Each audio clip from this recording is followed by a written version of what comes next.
प्रत्येक सोमवार को कभी कभी अगर जिंदगी में कहीं अटकलियों में पड़ रहे हो, कहीं तुम्हें ऐसा लग रहा है कि मैं बहुत अटकलियों से निकल रहा हूं, एक समस्या पूर्ण होती है, दूसरी समस्या पड़ जाती है, दूसरी समस्या पूर्ण होती है, तीसरी समस्या पड़ जाती है, तीसरी समस्या पूर्ण होती है, चौथी पड़ जाती है, तो एक काम जरूर करना कि बेलपत्री के वृक्ष के नीचे, बेलपत्री की जड़ में लाल चंदन का पानी 1 लोटा प्रत्येक सोमवार को चढ़ाना प्रारंभ कर दीजिए। अपने आप अटकलें सुलझना प्रारंभ हो जाएगी अपने आप।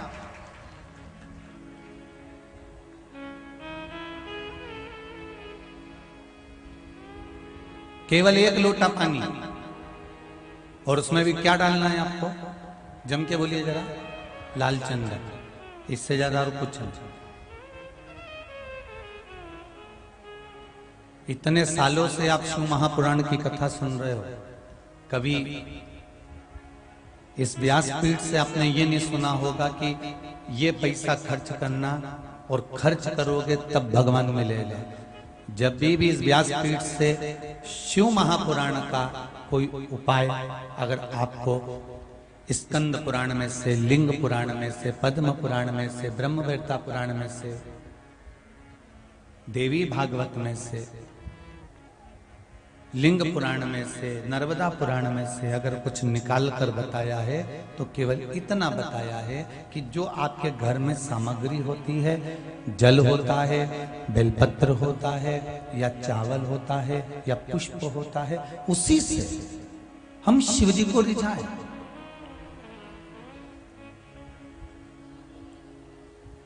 शंकर भगवान को रिझाने के लिए तुम्हें अलग से कुछ सामान लाने की जरूरत नहीं है। शिव महापुराण तो यहां तक कहती है, आपके पास में अगर दूध हो तो शिव को चढ़ा दो, दही हो तो शिव को चढ़ा दो, शक्कर हो तो शिव को चढ़ा दो, शहद हो तो शिव को चढ़ा दो, पंचामृत हो तो शिव को चढ़ा दो, ये भी ना हो तो 1 लोटा जल चढ़ा दो, जल भी ना हो तो 1 बेलपत्री चढ़ा दो, बेलपत्री भी ना हो तो मंदिर की ही बेलपत्र उठाकर धोकर फिर मंदिर में चढ़ा दो, वो भी ना हो तो 3 बार ताली बजा दो, वो भी ना हो तो बम बम भोले बोल दो, और वो भी ना हो तो मंदिर के बाहर से जब निकल कर जाओ तो शंकर के मंदिर का शिखर दर्शनम कर कर जाओ। शिखर दर्शनम सर्व पाप नाशनम, शिखर का दर्शन कर कर जाओ।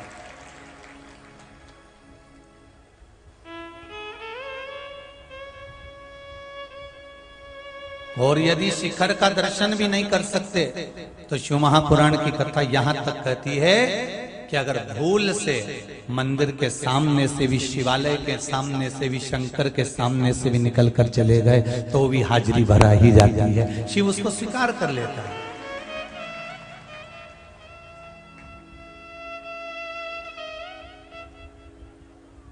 भगवान शंकर उसको स्वीकार कर लेगा। अगर आप शंकर के सामने से भी निकल कर चले गए, शिव के द्वार से भी निकल कर चले गए तो भी आप उसके द्वार पर पहुंच गए, शिवालय के सामने से भी निकल गए तो शंकर प्राप्त हो गए। शिव मंदिरों में तो दरवाजे अब लगे, बोलो सही है कि गलत है? शंकर जी के मंदिर में जहां शिवलिंग होता था, शिवलिंग जहां रखा होता था, शिवालय जो होता था, वहां दरवाजे का काम ही नहीं होता था। शिवालय में दरवाजे का कोई काम नहीं है। जहां शिवालय होते थे पहले, वहां पर दरवाजे नहीं होते थे। आज भी कई गांवों में आप लोग अगर जाकर दर्शन करेंगे तो गांव में ओटला बना हुआ है, उस ओटले पर शिवलिंग रखा हुआ है और नंदी रखा हुआ है। देखें आप लोग, दर्शन करें आप लोगों ने। आज भी कई गांवों में मंदिर के अंदर शंकर जी नहीं बैठे हैं, ओटले पर मंदिर के बाहर, कहीं ओटले पर, कहीं बेलपत्री के पेड़ के नीचे, कहीं पीपल के वृक्ष के नीचे, कहीं बड़ के वृक्ष के नीचे, कहीं खेत में, कहीं जमीन पर, कहीं प्लाट में, कहीं पर भी शिवलिंग रखा हुआ है और शिवलिंग की आराधना लोग कर रहे हैं।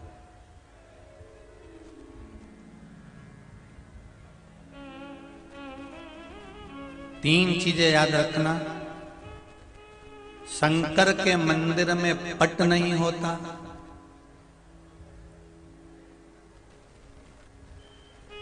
शंकर के हृदय में कपट नहीं होता, और शंकर के भक्त के मन में जिंदगी भर खटर पटर नहीं होता।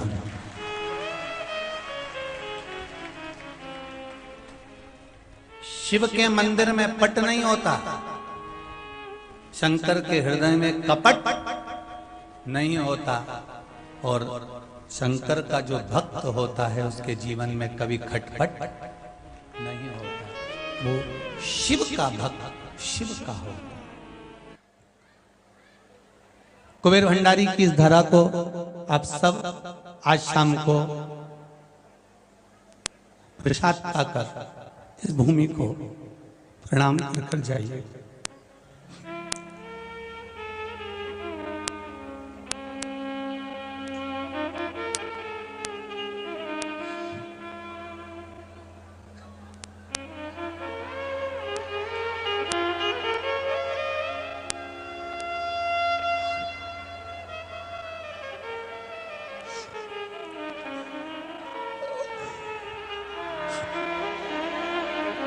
बाबा, जिस कार्य से आप लोग आए हो, मेरा कुबेर भंडारी 3 महीने में वापस बुलाएगा, ये विश्वास रख कर जाइए। 3 महीने में आपको फिर आना है,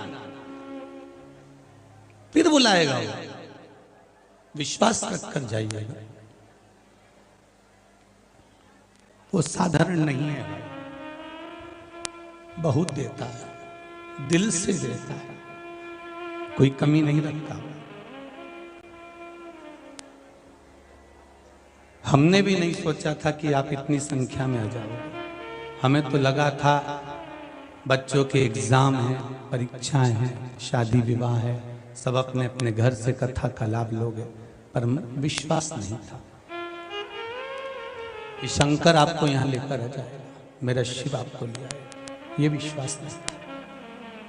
शंभो शरणे पड़े, मांगू घड़ी रे घड़ी, दुख काटो दया करी, न दर्शन आपो। भगवान शिव को घड़ी है, उसकी दया बड़ी विचित्र है, उसकी करुणा बड़ी विचित्र,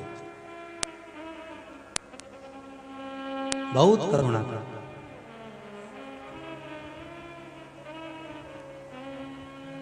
और इतनी करुणा उसमें भरी हुई है, इतनी दया उसमें भरी हुई है कि वो करुणा का सागर है। पानी में कोई गिर गया, पानी में कोई डूब गया, पानी में गिरने से कभी कोई नहीं मरता। कोई पानी में गिरने से मरा है? पानी में गिरने से कभी कोई नहीं मरता।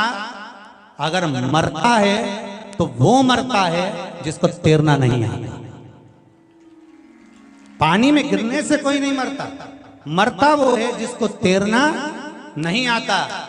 अगर संसार सागर में आप जन्मे हो, भव सागर में आप जन्मे हो, इस संपूर्ण संसार में आपका जन्म हुआ है, तो संसार की थोड़ी थोड़ी समस्याओं से निपटना अगर आपको आता है तो आप भव सागर पार उतर सकते हो। संसार सागर से आप पार उतर सकते, आप उतर जाओगे संसार सागर से, आप उतर जाओगे भव सागर से पार। बस केवल आपको थोड़ा सा संसार में आए हो, दुख आएगा, तकलीफ आएगी, कष्ट आएगा, रोग आएगा, बीमारी आएगी। ये दुनिया भर का जो कष्ट, बीमारी, रोग, तकलीफ है, ये सब आना है, सब मिलना, क्योंकि मनुष्य की देह मिली है, मनुष्य का शरीर मिला है आपको। और मानव का यदि शरीर मिला है तो ये कष्ट, ये रोग, ये तकलीफ, ये बीमारी, ये दुख, ये मनुष्य के जीवन में चलना है। और कोई महाराज आपसे कह दे, जीवन में आकर कोई महाराज ऐसा मिल जाए और वो कह दे कि आपके सारे दुख समाप्त कर दूंगा, 1 मिनट में बस भभूति घुमाऊं, उन्हें फूक मार दूं, उन्हें सब साले जाए, तो कभी नहीं हो सकता। एक बात जरूर याद रखना कि हमारे भीतर हमारे कर्म का भोग हमको भोगना है। मत बुरे कर्म कर बंदे वरना पछताएगा, भगवान की आंखों से तू बच नहीं पाएगा, तू बच नहीं पाएगा। अरे ओ अज्ञानी मत करना दानी, तेरे कर्म का फल भी तू ही पाएगा, जैसा किया तूने तेरे आगे पाएगा। अरे ओ अज्ञानी मत करना दानी, तेरे कर्म का भोग तुझे भोगना है।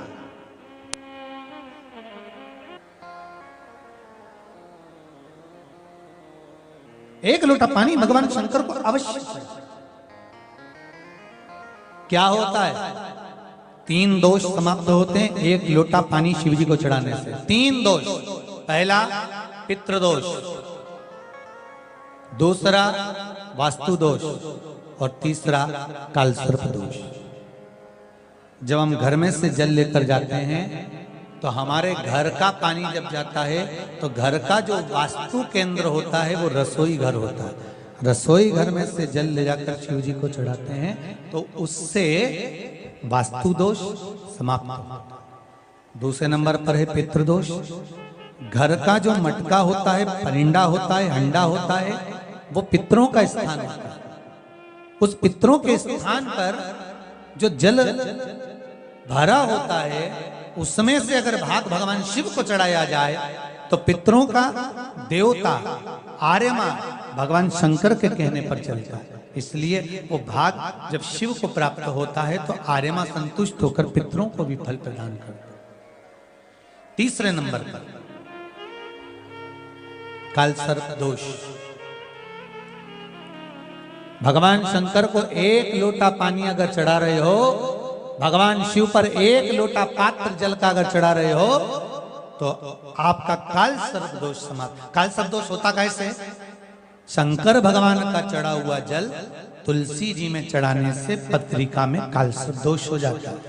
जैसे माँ जो होती है ना, घर की जो माँ होती है, अगर गर्भ में बच्चा है, गर्भ में संतान है और वो शिव जी पर अगर 1 लोटा पानी जैसे शंकर जी पर जल चढ़ाया, थाली में सारे भगवान को निला लिया, गणेश जी, देवी जी, शंकर जी, सारे देवताओं को एक ही थाली में रखकर स्नान कराकर वो शंकर का चढ़ा हुआ जल जब चढ़ाया जाता है तुलसी जी में ले जाकर लोग डाल देते हैं, उससे जो बच्चा जन्म लेता है उस बच्चे की पत्रिका में कालसर्प दोष आ जाता है।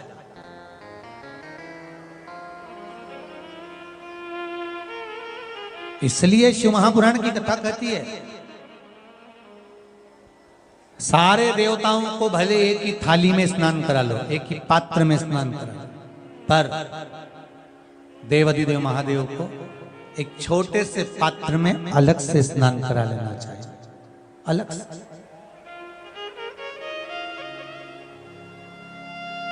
और उस पात्र का जल शिव जी को समर्पित करा हुआ जल तुलसी जी में नहीं डालना। तुम्हारे घर में जो पौधा हो, जो पौधा हो आप उसको उसमें समर्पित कर दो। जैसे बेलपत्री चढ़ाने के बाद जल चढ़ाना या जल चढ़ाकर बेलपत्र चढ़ाना, एक पत्र है बड़ा सुंदर है, छोटा सा भाव, प्रश्न अच्छा है, आप सबके हित का।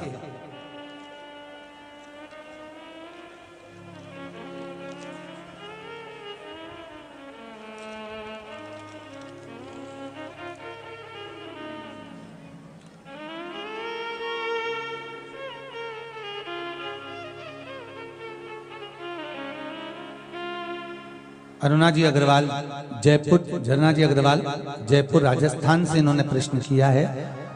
गुरुदेव, दूध, कच्चा दूध केवल शिवलिंग पे चढ़ाना चाहिए या पूरे शिव परिवार पे चढ़ाना चाहिए? प्रश्न अच्छा है। और शिव महापुराण की कथा, रुद्राक्ष उत्सव चल रहा है, तो आप उसको समझें। दूध केवल शिवलिंग पे चढ़ाना चाहिए या जो शिवलिंग के आसपास में सभी परिवार विराजमान होता है उस पे भी चढ़ाना चाहिए? अगर लिंग पुराण आप उठाकर देखेंगे तो लिंग पुराण में एक बड़ा सुंदर संवाद आता है जिसमें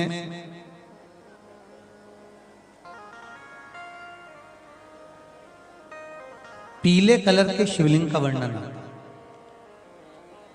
सफेद, लाल, पीला और काला, ये शिवलिंग का आपको पहले वर्णन करा।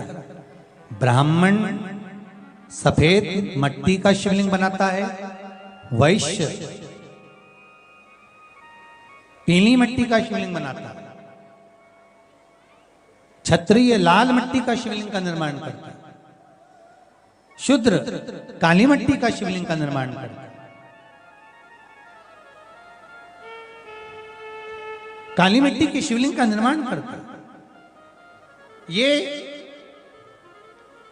जो वर्णन किया गया है कि उसमें लिंग पुराण के अंतर्गत एक पीले शिवलिंग का वर्णन आता है कि पीला जो शिवलिंग होता है उस शिवलिंग का भाव कितना सुंदर बताया गया है। उसमें व्याख्यान वर्णन में आप अगर पढ़ेंगे देखेंगे लिंग पुराण के अंतर्गत तो उसमें आता है कि दूध जब आप देव अधिदेव महादेव के शिवलिंग पर समर्पित करते हो तो शिव महापुराण की कथा कहती है, लिंग पुराण कथा कहती है, नर्मदा पुराण, स्कंद पुराण, पद्म पुराण, अग्नि पुराण, सारी पुराणे वर्णन करती है। वराह पुराण, ब्रह्मवेत्ता पुराण, ये जितनी पुराणे सब वर्णन करती है कि जब शिवलिंग पर हम दूध चढ़ाते हैं तो केवल शंकर भगवान के शिवलिंग पर दूध चढ़ा देने से संपूर्ण परिवार पर दूध चढ़ जाता है। अलग से हमें कहीं चढ़ाने की जरूरत नहीं, अलग से हमें कहीं दूध ले जाकर चढ़ाने की जरूरत नहीं कि हमें गणेश जी को अलग से चढ़ाना पड़ेगा, देवी जी को अलग से चढ़ाना पड़ेगा, कार्तिकेय जी को अलग से चढ़ाना पड़ेगा या नंदी को अलग से चढ़ाना पड़ेगा। तो जो प्रश्न करा है झरना जी अग्रवाल जी ने, जयपुर राजस्थान से हैं, सुंदर प्रश्न करा है। और ये आपको ज्ञात होना चाहिए कि शंकर भगवान पर चढ़ाया गया थोड़ा सा भी दूध जल जो हम भगवान शिव को समर्पित कर रहे हैं वो केवल शिव के लिए नहीं रहता, केवल भगवान शंकर के लिए नहीं है, वो स्वयं 33 कोटि देवताओं को समर्पित हो जाता है, स्वयं 33 कोटि देवताओं को पहुंच जाता है।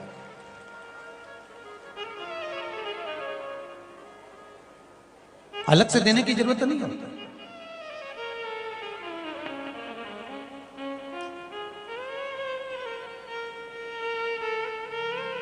महाराज, एक लोटा पानी, बेलपत्री आप शिवलिंग पर पहले चढ़ा रहे हैं, उसके बाद जल चढ़ा रहे हैं। दूसरा, जल चढ़ाने के बाद बेलपत्र चढ़ा रहे हैं। ये दो अलग अलग क्रम है शंकर भगवान की पूजन के। आप समझ लीजिएगा जरा, ये प्रसंग कभी नहीं आया, आज आया है तो उसको समझ।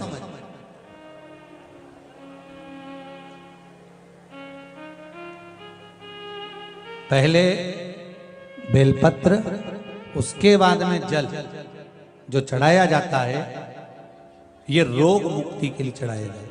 काय के लिए चढ़ाते हैं अपन? रोग के कारण, रोग मुक्ति के।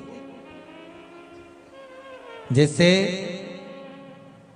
कोरोना महामारी के अंतर्गत अपन सबने स्मरण किया ऑनलाइन शिव महापुराण में कि एक वर्णन किया था कि अगर ज्यादा स्वास्थ्य गड़बड़ हो रहा है तो एक लोटा दूध था और एक लोटा पानी बेलपत्र रखकर फिर चढ़ाने का उस समय पर वर्णन किया था। आप लोगों ने, कई लोगों ने उसको किया भी और उसका लाभ आपको मिला भी।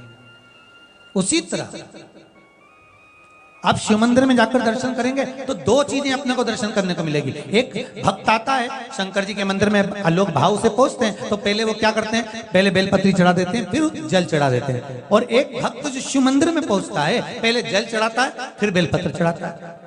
दोनों का अलग अलग क्रम है, दोनों का अलग अलग भाव वर्णन है। पहला, अगर बेलपत्र चढ़ाया है और उसके बाद अगर आप शंकर भगवान पे जल चढ़ा रहे हो, तो ये रोग मुक्ति के लिए होता है। जैसे बड़े रोग किसी को हो जाए, रोग किसी को घेर ले, तो वो बेलपत्री चढ़ाने के बाद फिर जल चढ़ाएगा, तो उसको रोग थम जाएगा और फिर वो रोग आगे नहीं बढ़ेगा, आगे नहीं बढ़ेगा।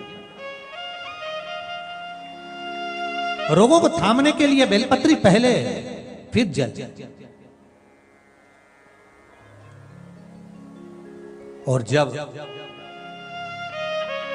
कुछ कार्य के लिए आप, सिद्धता के लिए आप, अच्छे कार्य के लिए आप, मन की प्रसन्नता के लिए, आनंदता के लिए आप शिव आराधना कर रहे हो, आप शंकर की आराधना कर रहे हो, तो आप जल चढ़ाकर फिर बेलपत्री चढ़ाए, उसका लाभ आनंद में। आपने जल चढ़ाया, उसके बाद बेलपत्र चढ़ाया।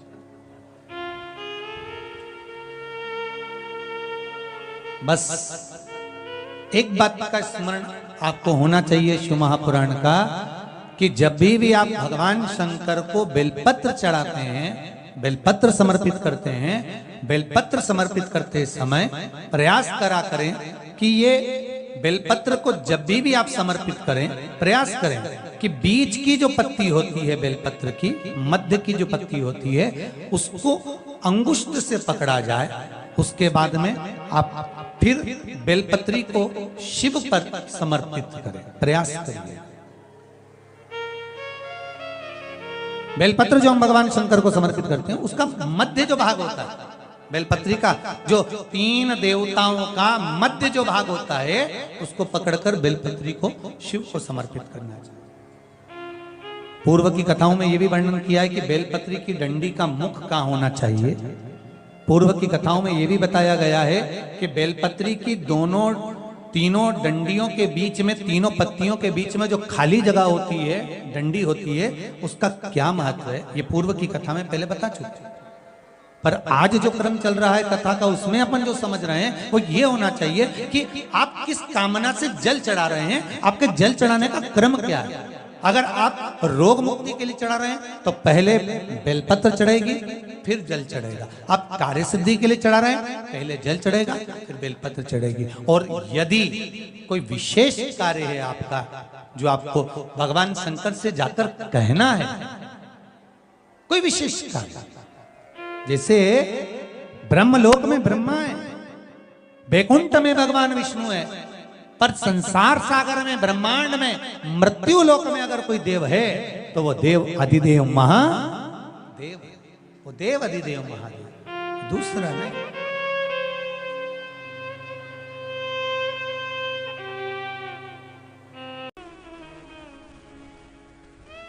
शंकर का भक्त शंकर का हो।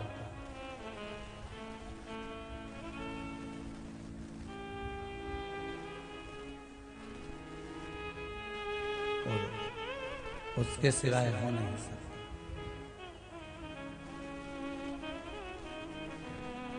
उसके दरवाजे पर पट की जरूरत नहीं है, उसके दरवाजे पर कपट की जरूरत नहीं है।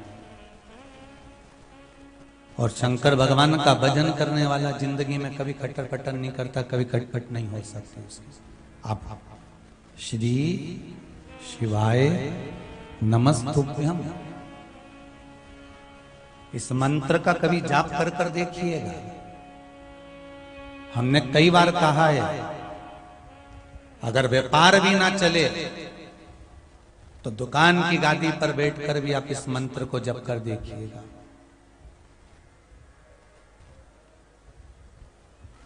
आप जपो तो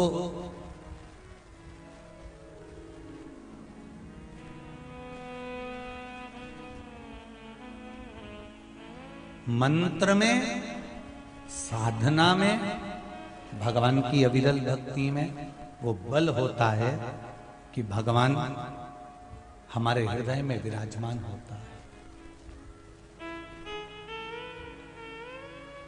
कौन कहता है भगवान आते नहीं, द्रौपदी की तरह तुम बुलाते नहीं। कौन कहता है भगवान खाते नहीं, बेर शबरी के जैसे खिलाते नहीं। कौन कहता है भगवान सोते नहीं, माँ यशोदा के जैसे सुनाते नहीं। कौन कहता है भगवान सुनते नहीं, कर्मा जैसे तुम सुनाते नहीं। तुम कहो तो उसको दिल से अगर पुकारोगे तो क्यों ना आएगा।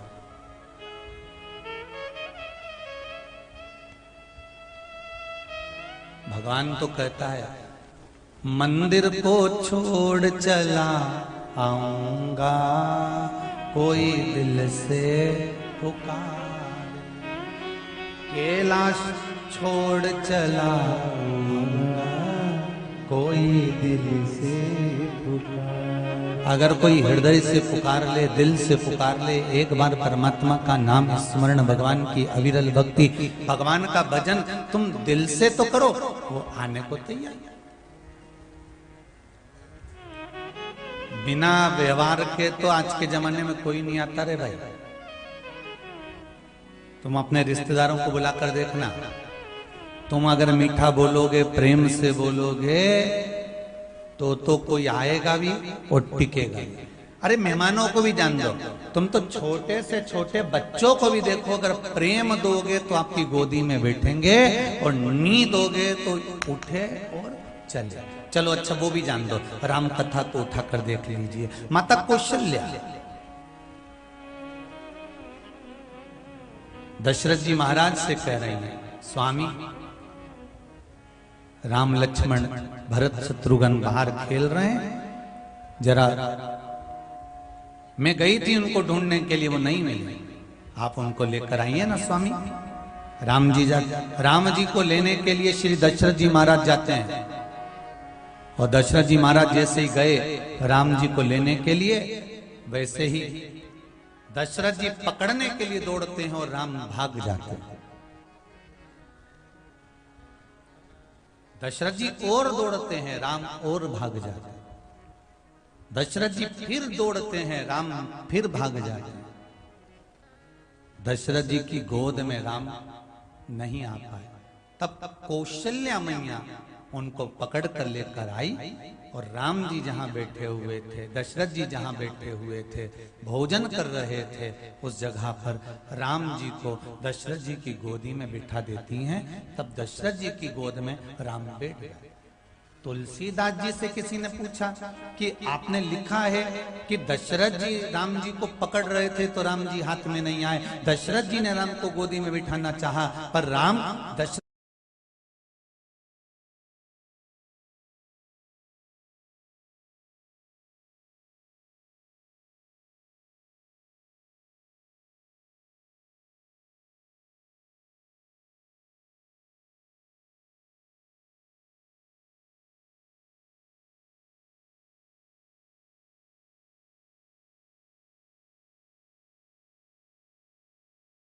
जी की गोदी में नहीं बैठे, और कौशल्या जी ने पकड़कर दशरथ जी की गोद में जब राम को बिठाया, तब राम दशरथ जी की गोद में बैठ गए थे। ऐसा कैसे हो गया? तब तुलसीदास जी कहते हैं, जब राम को पकड़ने के लिए दशरथ जी गए थे, तब उनके मस्तक पर मुकुट रखा हुआ था, और अहंकार का मुकुट जब तक तुम्हारे माथे पर रहेगा, मेरा राम कभी नहीं मिल सकता।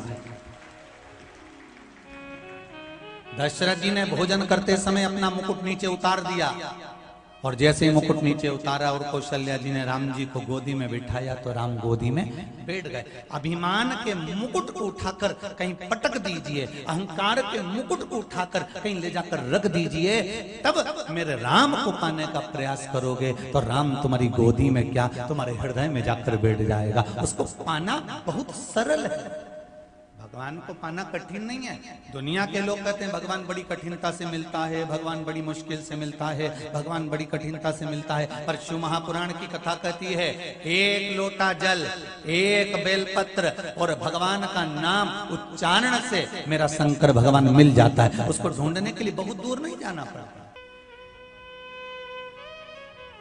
उसको पाना बहुत कठिन नहीं है, उसको पाना बहुत सरल है। क्या चाहिए मेरे भगवान को? तुम कितने बड़े करोड़पति हो, तुम कितने बड़े धनपति हो, तुम्हारे पास में अरबों का धन है, तुम्हारे पास में करोड़ों का धन है, तुम्हारे पास में कितना सोना, कितना चांदी, कितनी अंबानियां, कितनी फैक्ट्रियां, कितनी दुकान, कितना व्यापार है, तुम्हारा बेटा डॉक्टर है कि कलेक्टर है कि एसपी है कि डीएसपी है, तुम्हारा बेटा मंत्री है कि संतरी है कि कलंतरी है, किसी को नहीं मालूम। उसको क्या करना? किसी को कोई मतलब है क्या तुम्हारे से? अब जब तुम्हारे पड़ोसी को, तुम्हारे रिश्तेदारों को तुम्हारे धन से कोई मतलब नहीं होता, समझो जरा। आप में से कितने लोग हैं जो अपने पड़ोसी को 2-4 लाख रुपए दे देते हो हर महीने? कोई देता है? 5-10 हजार कोई देता है? 20-25 हजार कोई देता है? नहीं। एक स्टील का खाली डब्बा जाता है ना लड्डू भरा के, तो वो भी 25 हजार मांग लेती, डब्बा रेगी है, दे देना।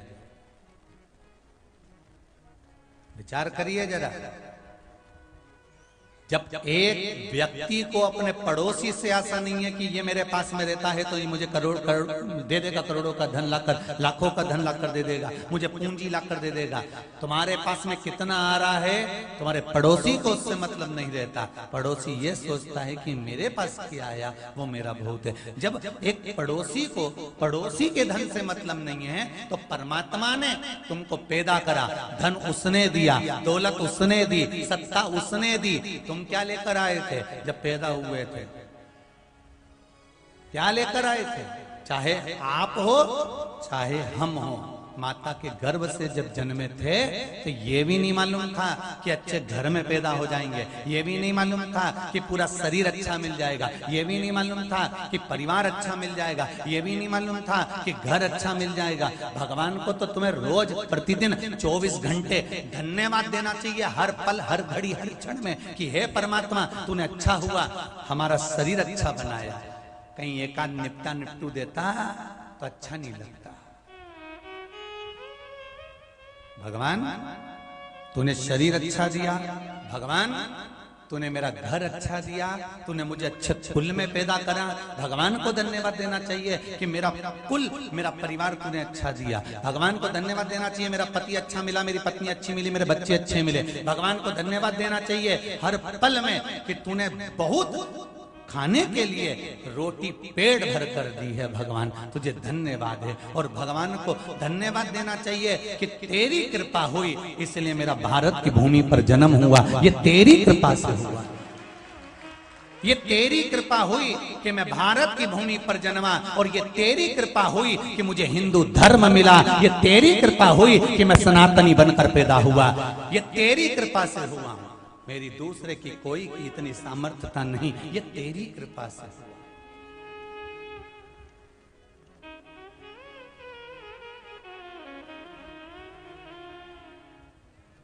भगवान को धन्यवाद देना चाहिए।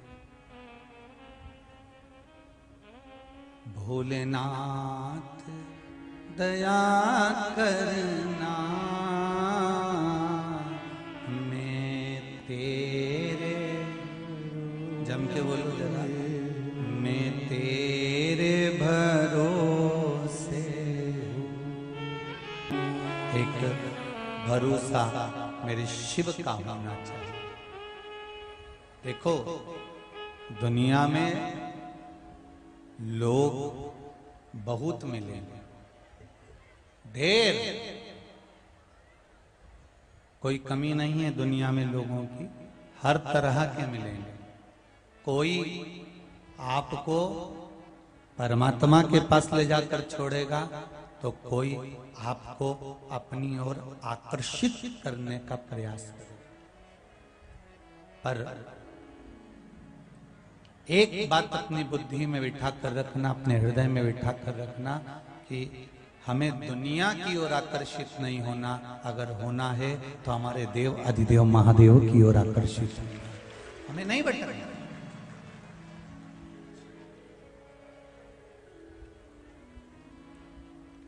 श्री गणेश जी महाराज की दाई मां, आपको मालूम होगा कि गणेश जी को हाथी का जो मुख लग गया था, जब गणेश जी को हाथी का मुख लग गया, और गणेश जी को जब हाथी का मुख लग गया तब उनका पालन करने वाली एक मां अलग से थी, एक मां अलग से थी उनका पालन करने वाली, जिसका नाम था मालिनी। क्या नाम था? जम के बोलो जरा। मालिनी। ये गणेश जी के, जैसे पार्वती मैया गणेश जी की माता है, तो ये गणेश जी को लालन पालन करने वाली, उनको भोजन कराने वाली, उनका श्रृंगार करने वाली, और उनको अच्छी बुद्धि, चित्त वृत्ति, किस तरह से अपने जीवन को सार्थक बनाना है, ये केवल मालिनी मां कहती थी। अब देखिए, गणेश जी का मुख हाथी का था, तो मालिनी का मुख भी हाथी का था। काय का मुंह था इनका? हाथी का। मत्स्य पुराण में विष्णु, धर्मोत्तर पुराण में, नव दुर्गा उपनिषद में ये गणेश जी महाराज की धाय माई की कथा आती है।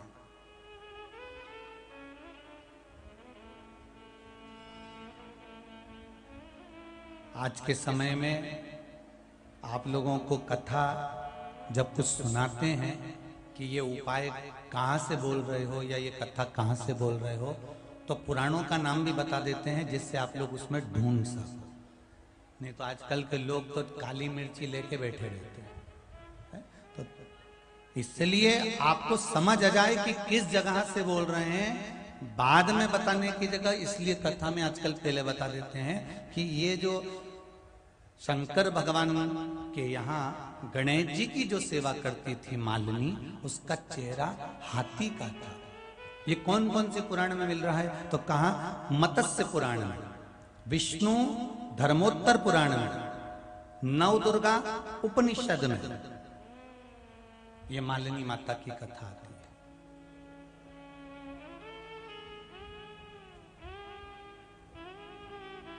कैसी है मालिनी? कौन है ये?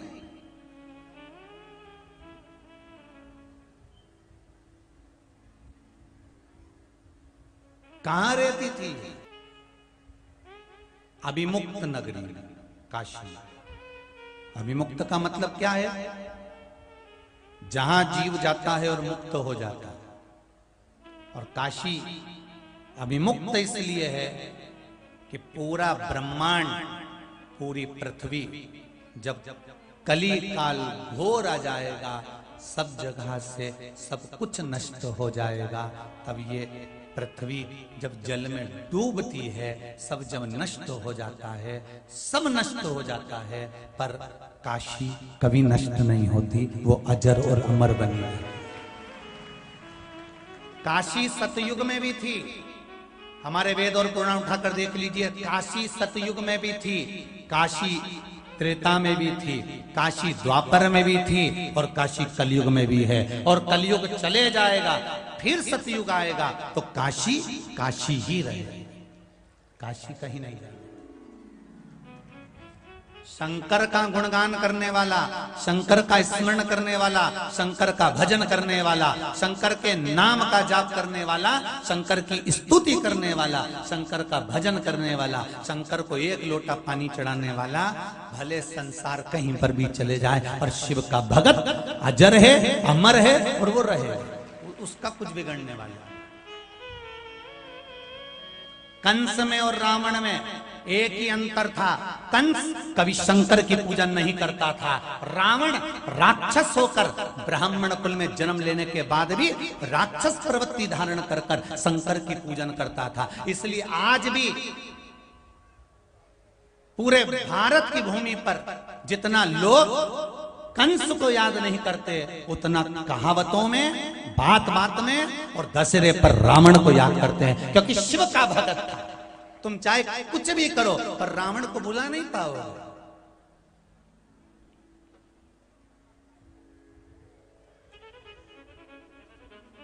क्यों? और अगर रावण को भुला भी दोगे तो शंकर की कई स्तुतियां रावण ने गाई है, जिनको ब्राह्मण जन पूजन में गाते हैं। बुलाओ,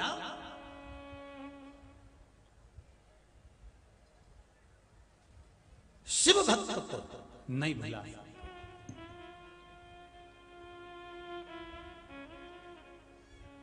शंकर के उपासक को आप नहीं भुला सकते। काशी अभिमुक्त है, काशी अजर और अमर है।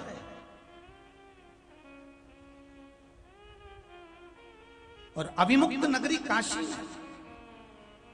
ये मालिनी बड़ी सुंदर है। एक सतयुग की बात नहीं कर रहे हैं, कोटि कोटि हजारों हजार सतयुग निकल गए थे, हजारों हजार सतयुग। उस समय की बात है। मालिनी काशी में रहा करती थी। एक काम करती थी, आप भी समझ लेना जरा, कि अगर कहीं आप रह रहे हो और शिव की आराधना में लगे हो तो तुम्हारी भी गति नहीं बिगड़ने वाली। मालिनी काशी में रहती थी, गंगा का स्नान करती थी और एक लोटा गंगा जल भरकर बेलपत्री के वृक्ष की पत्ती को लेकर बेलपत्री के वृक्ष के नीचे ही रख कर उस पे जल शिव जी के नाम से समर्पित करती थी। अभी आपको कल भी कहा था, परसों भी कहा था कि कंकर शंकर है। तो मैं भगवान को ढूंढने के लिए बहुत दूर नहीं जाता। कैलाश पर जाकर भी हमें भगवान को ढूंढने के लिए नहीं जाना कि कैलाश पर जाकर बैठ जाओ। लोग कहते हैं कि ठंडाई में जाकर बैठ जाओ, केदारनाथ में जाकर बैठ जाओ, कैलाश पे जाकर बैठ जाओ तो शिव जी मिल जाएंगे। हमें कैलाश नहीं जाना, हमें ठंडे में जाकर नहीं बैठना, हमें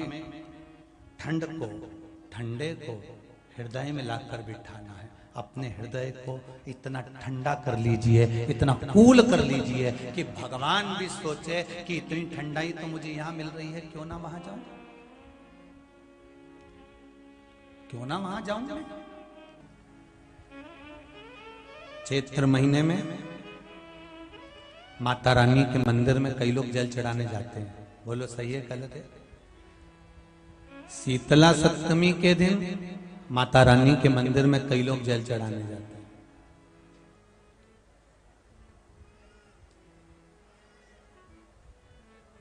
तुलसी में प्रतिदिन कई लोग जल चढ़ाते हैं।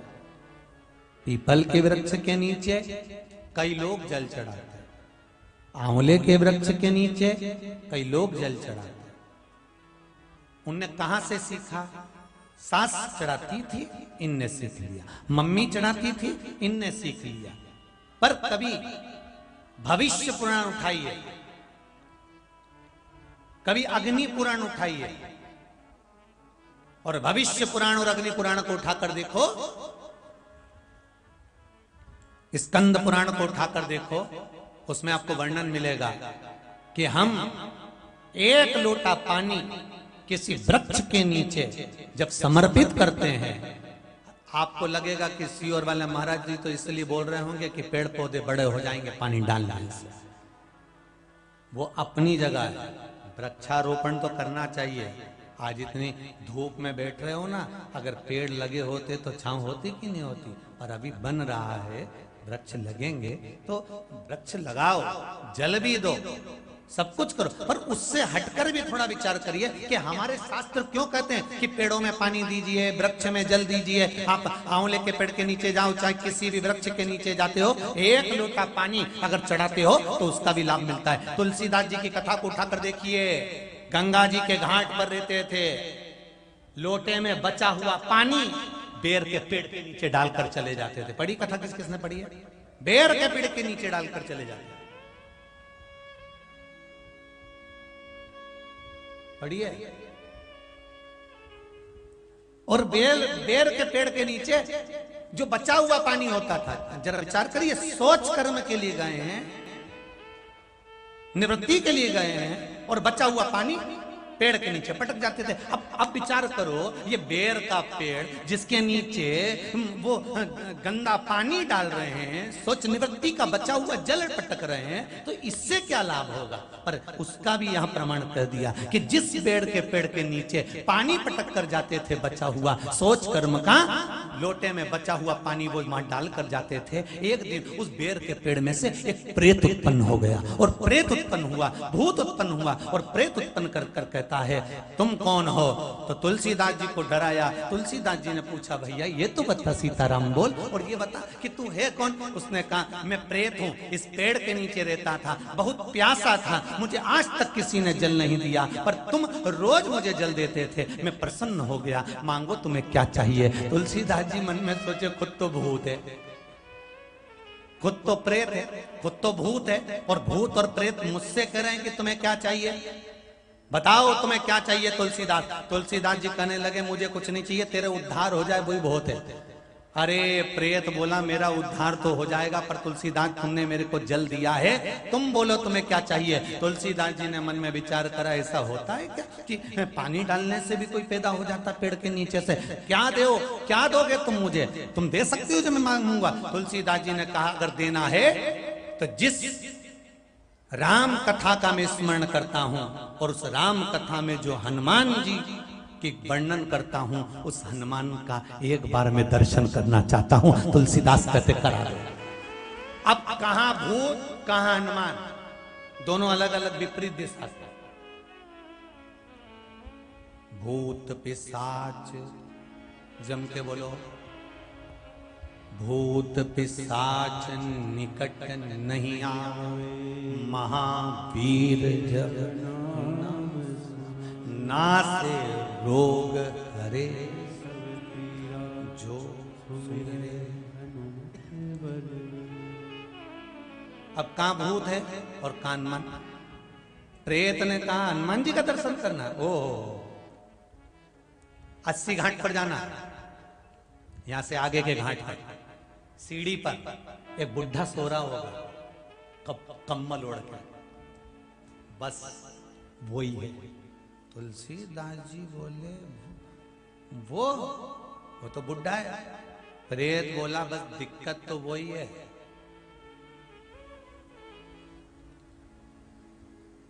जाओ तुम देखो तो सर। आज तुलसीदास जी चले, उनके कम्बल के पास में लात रखाई, हाथ थोड़ा सा टच हुआ हनुमान जी महाराज का, और हनुमान जी उठ कर बैठे, सीताराम सीताराम सीताराम करके जैसे ही बैठे, तुलसीदास जी ने चरण पकड़कर बोला, तुम हनुमान हो? हनुमान जी ने तुलसीदास को हाथ पकड़कर बोला, पहले ये बता कि मेरा एड्रेस बताया किसने? पहले ये बता, मैं आराम से सो रहा था, मुझे लोग नहीं पहचानते थे।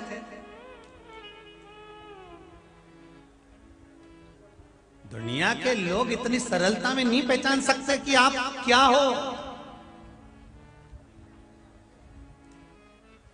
मुझे नहीं पहचानते थे, तो तुझे किसने बताया कि हनुमान ही है? तुलसीदास जी बोले, वो बेर के पेड़ के नीचे रोज सोच कर्म कर कर आता था, निवृत्ति कर कर आता था, तो लोटा जो था ना, थोड़ा सोच कर्म करने के बाद में थोड़ा सा जो पानी बच जाता था, मैं बेर के पेड़ के नीचे डाल देता था, तो उसमें से एक भूत निकला, प्रेत निकला। हनुमान जी बोले, प्रेत? हाँ। उसने एड्रेस बताया? हाँ। जिससे विवाद होता है ना, उसकी पूरी खबर रखी जाती है कि यह कर क्या रहा है। प्रेत हनुमान जी की खबर रखता था, हनुमान जी प्रेत की खबर रखते थे। तो हनुमान जी ने कहा, ये बताओ तुलसीदास, तुम माँ बेर के पेड़ के नीचे क्या करने गए? मैं बस आते आते पानी ढोल देता था। जाओ तुलसीदास, ऐसी रामचरितमानस की रचना करोगे कि दुनिया में अवधि भाषा में भी इतिहास रच जाए। जाओ तुलसीदास, तुम वो रामचरितमानस की रचना करोगे कि पूरे भारत की भूमि पर, पूरे विश्व में इतिहास रच जाएगा। और क्या इतिहास रचा उस रामचरितमानस ने कि रामचरितमानस जब तैयार हुई और उसको लेकर सबसे पहले काशी पहुंचे तुलसीदास जी, तो वहां के ब्राह्मणों को दी गई कि ये लो रामचरितमानस। और ये तो ब्राह्मणों ने कहा, इसमें संस्कृत नहीं है, अवधी भाषा में लिखी हुई है, हम इसको स्वीकार नहीं करते। एक ब्राह्मण ने विचार करा, भले अवधी भाषा में लिखी है, पर लिखी तो प्रभु का नाम ही है। एक काम करते हैं, सारे पुराण, सारे शास्त्र सब काशी विश्वनाथ के मंदिर में रखे जाएंगे। सबसे नीचे रामचरितमानस रखी जाएगी, मंदिर में ताले लगाए जाएंगे। अगर विश्वनाथ इस रामचरितमानस को स्वीकार कर लेंगे, सबसे ऊपर अगर ये आ गई, तो हम समझेंगे कि विश्वनाथ जी ने करी है और हम इसको फिर संसार में प्रकाशित करवा देंगे। ठीक है, मंजूर है। मंदिर में सबसे नीचे रामचरितमानस रखी, उसके ऊपर सारे पुराण, सारे वेद, सारे शास्त्र रखे गए। सब कुछ रखने के बाद में मंदिर में ताला लगाया गया। चाबी काशी नरेश के पास पहुंच गई, राजघराने में चाबी पहुंची। दूसरे दिन काशी नरेश दरवाजा खोलने के लिए गए। तुलसीदास जी तो मंदिर से कोसों दूर थे। दरवाजा जब खुला था, सारी पुराण और शास्त्र नीचे थे और रामचरितमानस सबसे ऊपर रखी हुई थी। रामचरितमानस सबसे ऊपर रखी हुई थी, तो भी विश्वास नहीं हुआ ब्राह्मणों को। तब काशी के ब्राह्मणों ने विचार करा, ये अवधी भाषा की चलेगी नहीं, और रामायण दे दी काशी नरेश ने तुलसीदास जी के हाथ में। तुलसीदास जी ने वो रामायण ले जाकर अपने कक्ष में रखी। तो कुछों ने विचार करा कि अगर ये रामायण ज्यादा चल गई तो अपनी आफत हो जाएगी, फिर कौन पढ़ेगा इस संस्कृत को। तो इस अवधी भाषा की रामायण में एक काम करो, आग लगवा दो।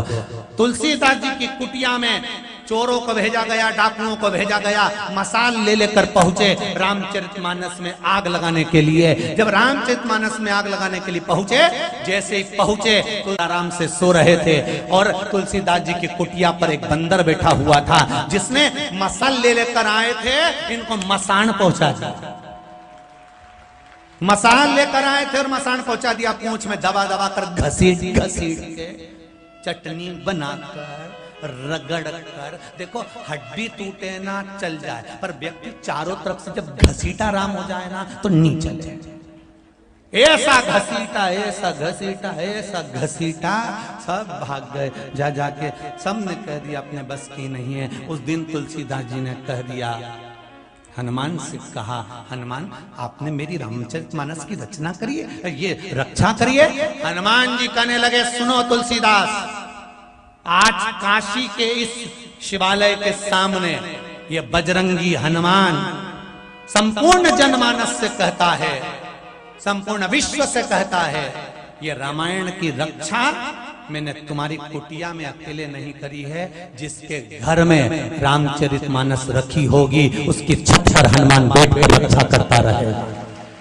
उसकी छत पर बैठकर हनुमान रक्षा करता रहेगा। यह हनुमान कहीं जाने वाला नहीं है। सारा संसार उलट पलट हो जाए पर हनुमान कहीं नहीं जाएगा। इसलिए आज भी हनुमान जी महाराज पूरी ब्रह्मांड में पृथ्वी पर है, कहीं नहीं जाते। तुमसे भी निवेदन है, घर में रामायण नहीं हो तो एक गीता प्रेस गोरखपुर की खरीद के लाल कपड़ा में लपेट के उसकी रोज 2 चौपाई पढ़ो, अपने घर में धरो। तो ये जितने लोग कहते हैं ना, हमारे यहाँ नींबू पटक गया, ने मिर्ची पटक गया, हमारे यहाँ तो कोई नहीं पटकता। नहीं तो हम लिख दें कि ज्यादा पटको अचार डाल लेंगे, उसमें क्या दिक्कत है। कोई ज्यादा पटक देगा, अचार डाल लेंगे। अगली बार कोई कार्यक्रम होगा तो बर्निया खोल के तुम्हें खिला लेंगे, उसमें कौन टेंशन है, उसमें क्या करेंगे। जरा सा नींबू गिर गया उसमें झगड़ा करने पहुंच गए, मिर्ची गिर गई उसमें झगड़ा करने पहुंच गए, और बार बार विचार करे अरे क्या होगा, क्या किसको रोइए, चादर तान के सोइए, आग लगे बस्ती में अपन रहो मस्ती में चकाचक रही। क्या करना अपन को? 24 घंटा टेंशन। हमारी दुकान पहले तो अच्छी चलती थी गुरुजी, अब नहीं चलती। पड़ोस में एक दुकान खुल गई, हमको तो लगता उसी ने कुछ करा होगा। ऐसे करने धरने वाले करते होते ना तो सबसे पहले मोदी पे ही करवाते, और वह अंबानी को नहीं छोड़ते, टाटा को नहीं छोड़ते।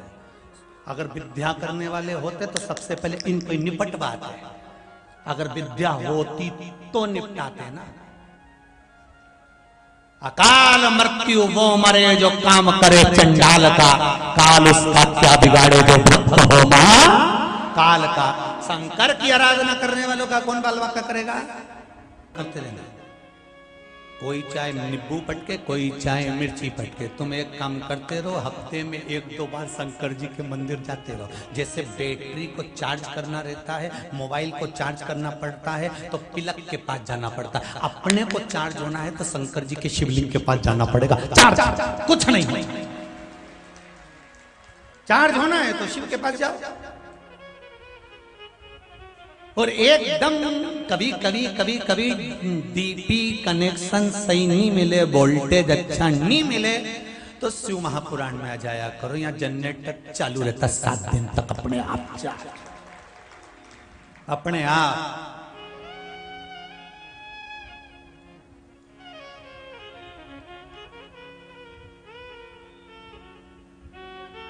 भोलेनाथ दया करना, मैं तेरे भरोसे हूँ। शंभुनाथ दया करना, मैं तेरे भरोसे। शिव कृपा होती है तब कुछ कार्य होता है। आज सुबह एक जम्मू से कोई आए थे, कह रहे थे गुरुदेव राम जी पर्चा इतना सारा है नहीं, सब खो गया, अब पढ़ूं किसको? तो वो कह रहे थे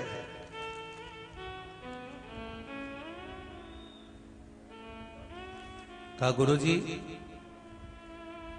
मेरी पत्नी ने पशुपति व्रत करे थे मेरे प्रमोशन के लिए। जिस वो शायद आर्मी में है और अच्छी श्री शिवाय नमस्ते, तो आप ही हैं, जम्मू से आए हैं। हाँ गुरुजी मेरी पत्नी ने पशुपति व्रत करे थे, 1000 लोग उस एग्जाम में बैठते हैं और तब एक का हो पाता है। कोई उम्मीद नहीं थी गुरुदेव, पर उसको करा और करा तो 1000 में से एक ही निकल कर बाहर आया। ये शिव की कृपा। बहुत बहुत बधाई हो आपको कमांडेंट बनने की, बाबा की कृपा दृष्टि बनी रहे। हर हर महादेव। विराजमान शिव तानी है, अवघड़ी है। भोलेनाथ दया करना, मैं तेरे भरोसे हूँ। शंभुनाथ दया करना,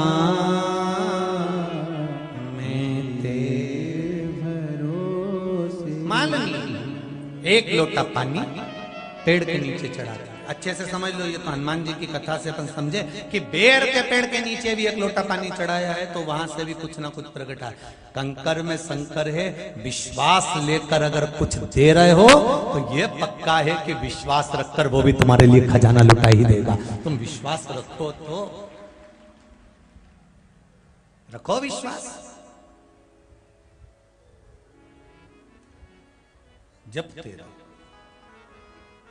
और एक निवेदन है, जहां तक आवाज जा रही हो, मंदिर प्रांगण में कहीं जगह खाली नहीं है, बाहर जहां कहीं तुमको जगह मिलती जाए वहां बैठते जाओ और कथा सुनो। समापन 4 बजे बाबा का नाम लेना, प्रणाम करना, बाबा से कह देना तेरी कृपा है, इतनी दया जरूर करना, सुना है मैंने, तो 3 महीने में वापस बुला लेता है, आने को मैं तैयार बैठी हूं, तो बुला लेता। इस साल बोरियां भरा रही हैं पत्रों की, कितने तो उधर दे दिए, कितने ऑफिस में दे दिए, कितने यहां धर दिए, ढेर। और सारे पत्रों में इतनी सुंदर सुंदर बात लिखी है, मैं क्या वर्णन करूं आपको, बताओ क्या बोले हर पत्र में।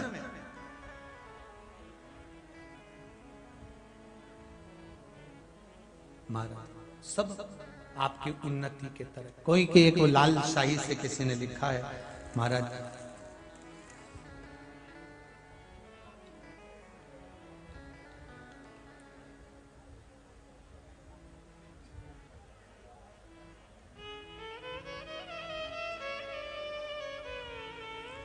बड़े बड़े सुंदर सुंदर पत्रों का स्मरण आप बोलो शिव से, सुनेगा वो।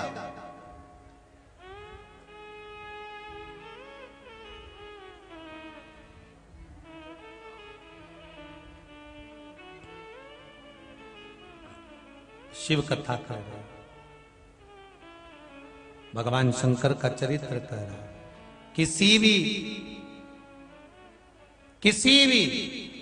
वृक्ष के नीचे, आंवले का वृक्ष हो, पीपल का वृक्ष हो, बट वृक्ष हो, बेलपत्री का वृक्ष हो, उस वृक्ष के नीचे अगर हम जल समर्पित करते हैं, उसका कुछ ना कुछ पुण्य हमारे खाते में एक ना एक दिन प्रबल कर देता है। तुलसीदास जी ने भी नहीं सोचा होगा कि मैं रामचरितमानस की रचना कर लूंगा। 80 वर्ष की आयु में रामायण की रचना करी थी। कितने वर्ष में? 80 साल की आयु में तुलसी बाबा रामचरितमानस की रचना करते हैं। जरा विचार करिए कि विचार नहीं करा, सोचा नहीं होगा कि मैं ये कर सकूंगा। अर्थात जब तक शिव कृपा ना करे तब तक कुछ नहीं हो सकता। ये जो वृक्ष के नीचे मालिनी एक बेलपत्र रखकर उस पे लोटा जल चढ़ा रही। कई लोग अपनी अपनी भाषाओं में कहते हैं, हम लोग अगर इस व्यासपीठ से पीपल के वृक्ष की गणना करते हैं, पीपल के वृक्ष की महत्वता बताते हैं, पीपल के वृक्ष की कई बार पीपल की महत्वता बताई तो कई लोग उसका भी विरोध करने लगते हैं कि बताओ क्या पीपल के पेड़ में ऐसा हो जाता है, क्या पीपल के पेड़ में ऐसा हो जाता है, क्या आंवले के पेड़ से ऐसा हो जाता है। अरे कंकर में शंकर है और तुम्हारे हृदय में अगर विश्वास पक्का है तो शंकर तो कहीं से भी दिखा सकता है। केवल अगर विश्वास है तो मानो तो गंगा माहू, ना मानो तो बहता। आप मानो तो गंगा, ना मानो तो पानी।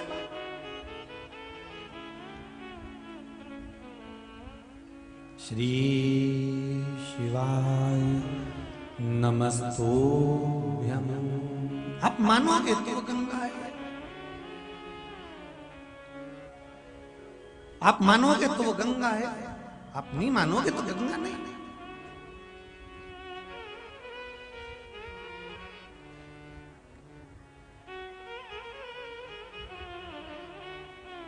इस पुण्यमय आनंद में, इस रुद्राक्ष महोत्सव में, शिव महापुराण की कथा में कई तरह के लोग आए हुए हैं। कई तरह के, कोई विश्वास लेकर दूर दूर से भगवान के पास अपने दिल की बात कहने आया होगा, कोई अपने रोग को मिटाने के लिए आया होगा, कोई शंकर का कथा सुनने आया होगा, कोई कल्लू जी का दर्शन करने आया होगा, कोई शिव की भक्ति करने आया होगा, कोई इस शिव महापुराण में से अच्छा लेने के लिए आया होगा, कोई इसमें से अच्छाई ढूंढ रहा होगा और कोई इसमें से बुराई ढूंढ रहा होगा। मेरे सीहोर जिले के एक एक मीडिया को, एक पत्रकार को मैं नमन करता हूं, जिन्होंने शिव पुराण की अच्छाई ढूंढकर जनमानस तक पहुंचाई। चाहे सोशल मीडिया हो, चाहे पत्रकार हो, इस सीहोर जिले के एक पत्रकारों को, सोशल मीडिया को मैं धन्यवाद देना चाहता हूं, जिन्होंने शिव महापुराण की अच्छाई ढूंढकर जनमानस तक पहुंचाई। और कई ऐसे भी होंगे जो इसमें से बुराई ढूंढने का प्रयास कर रहे होंगे। महाराज के पास कितना आया,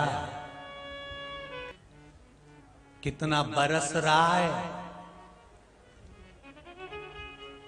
अरे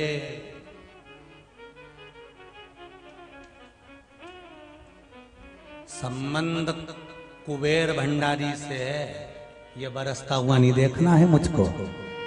जिससे संबंध जोड़ा है वो साधारण नहीं है। बीआईजी तो देखो, जिससे रिश्ता जोड़ा है, कितना बरस रहा है, कितना।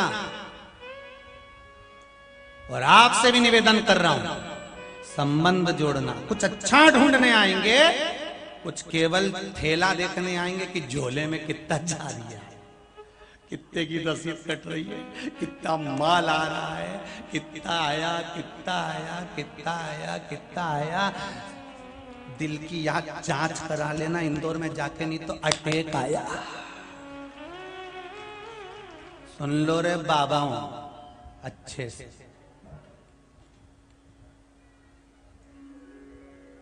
धन्यवाद दूंगा मैं सारे पत्रकारों को, सोशल मीडिया को। बहुत बहुत साधुवाद है कि मेरे इस सीहोर जिले के एक पत्रकारों ने अच्छा छाट कर जनमानस तक पहुंचाया है, इस शिव महापुराण को आनंद तक पहुंचाया। बहुत बहुत धन्यवाद, बहुत बहुत साधुवाद।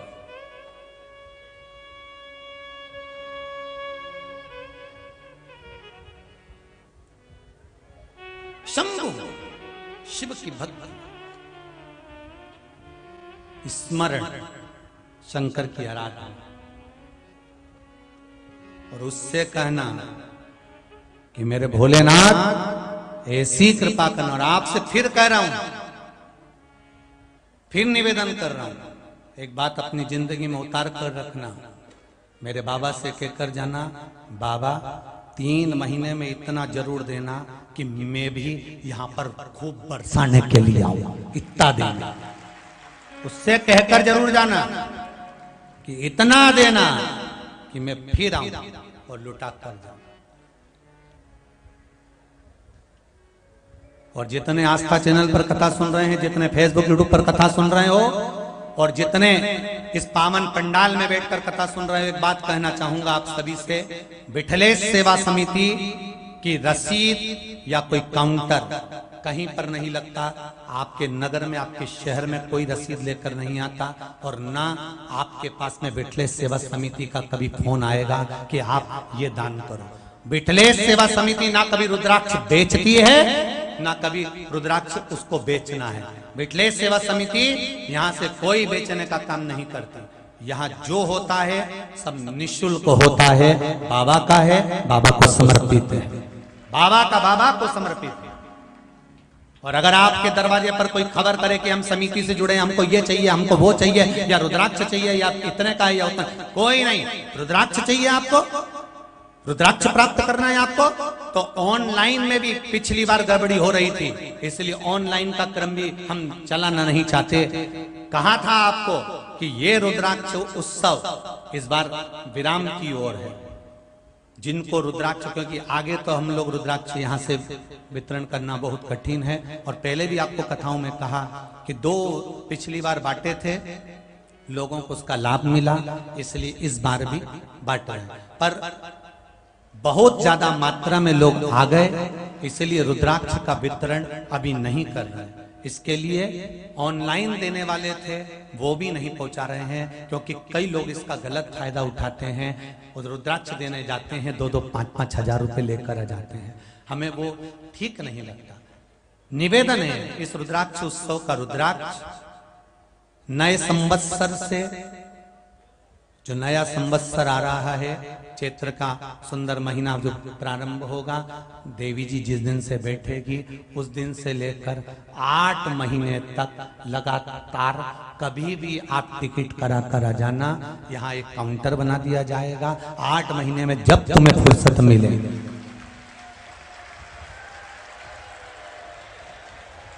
8 महीने में जब तुम्हें फुर्सत मिले उस दिन टिकट करा कर आना। बाबा के धाम में आकर कड़ी खिचड़ी खाकर जाना, कुबेर भंडारी को धोख लगाना, कंकर शंकर का स्मरण करना, अपनी आईडी दिखाना, रुद्राक्ष लेना और चले जाना। कितने महीने तक बटेंगे? 8 महीने तक। 3 महीने में तो बाबा तुम्हारा काम करके तुम्हें बुला ही लेगा, ये तो पक्का।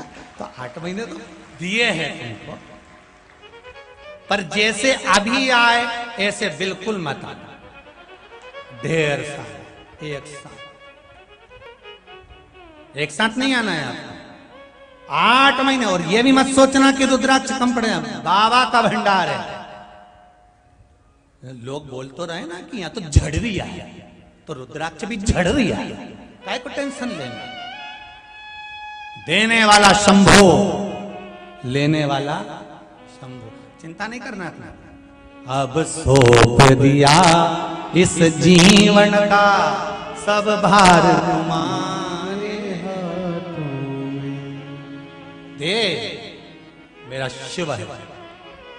8 महीने में एक दिन भी रुद्राक्ष बटना बंद नहीं होगा, पर समय रहेगा सुबह 11 बजे से शाम को 4 बजे तक।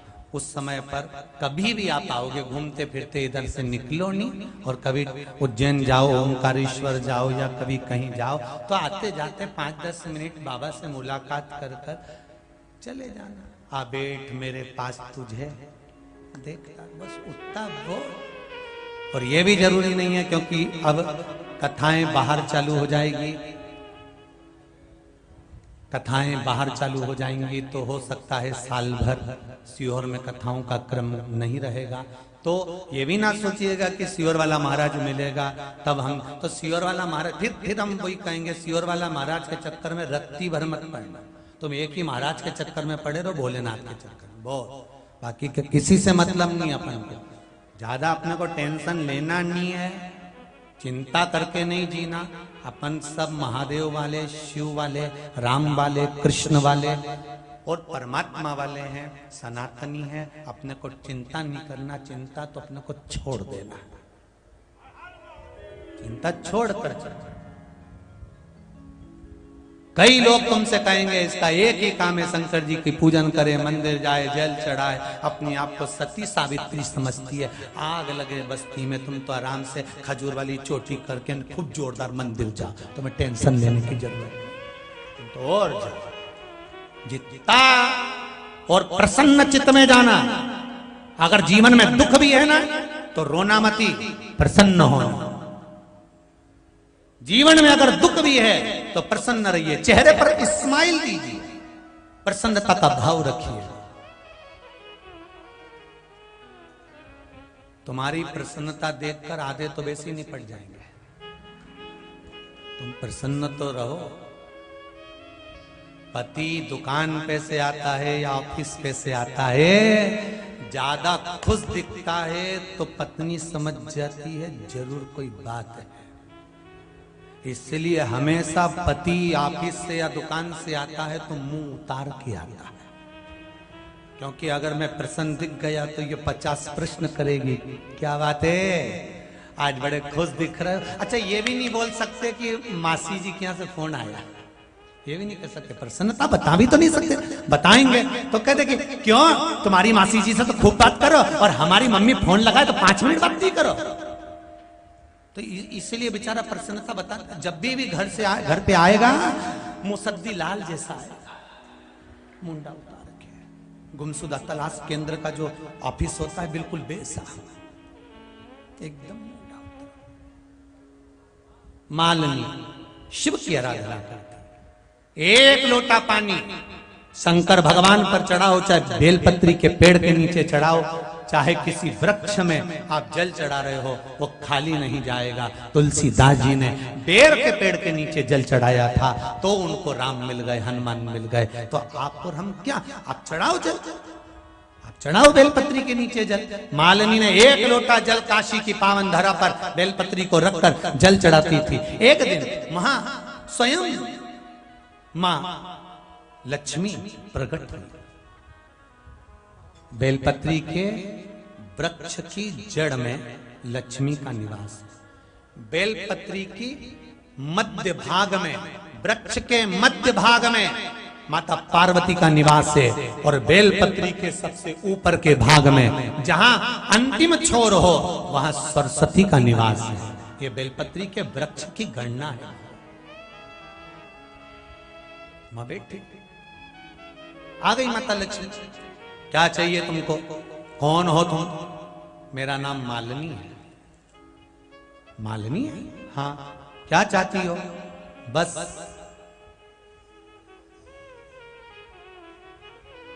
मैं जितनी बार जन्म लूं उतनी बार मुझे ये काशी मिले। जितनी बार जन्म लूं। आप भी भगवान से प्रार्थना एक बात तो जरूर करना कि जितनी बार जन्म मिले, हर जन्म में शिव महापुराण की कथा मिले। जब भी जन्म मिलेगा सेवा करेंगे तेरी, कहते तुमसे बाबा शरण पड़ेंगे तेरी। देना साथ हमारा बाबा बन कर के तुम सान।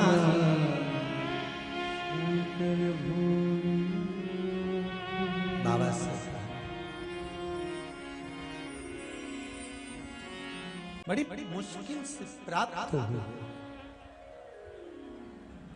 शंभु शरणे पड़ी मांगू घड़ी घड़ी, दुख काटो दया करी ने दर्शन आपो। भगवान शिव से प्रार्थना। महाराज मालिनी एक लोटा पानी चढ़ाती लक्ष्मी जी प्रकट हुई। माता लक्ष्मी जी ने कहा, मालिनी मंगो, तुमको क्या चाहिए बोलो।